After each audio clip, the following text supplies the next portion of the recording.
আমরা জনগণের সেবক হতে চাই, আমরা নেতা হতে চাই।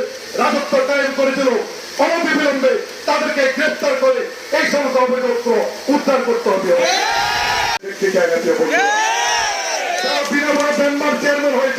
ঐক্যবদ্ধভাবে মানুষের পাশে আজকে যেমন আছি, কালকেও থাকবো, পরশুও থাকবো।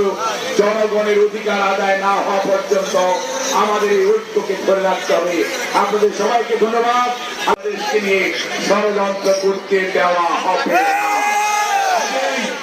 আসুন আমরা আজকে বাংলাদেশি, সেই পরিচয়ে বাংলাদেশ পৃথিবীর মানচিত্রে দেশনায়ক তারেক রহমানের নেতৃত্বে বাংলাদেশ জাতীয়তাবাদী দল আপনাদের সবাইকে সাথে নিয়ে সামনে আবারও বাংলাদেশের ক্ষমতাসীন হবে এবং দেশের মানুষের উন্নয়নের জাতীয়তাবাদী দল সুসংগঠিত এবং ঐক্যবদ্ধ।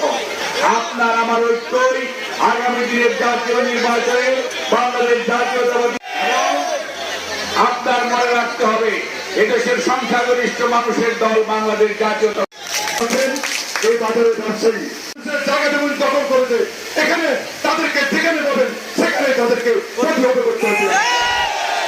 আরেকটি কথা, আমার তারা খুনি হাসিনার দালাল, তারা অস্ত্র দিয়ে সন্ত্রাসী করে এর মেম্বার হয়েছে, চেয়ারম্যান হয়েছে। এদেরকে আমরা মানি না, এদের কোনো আইন, এদের কোনো শাসন এই ভেঙে চলবে না।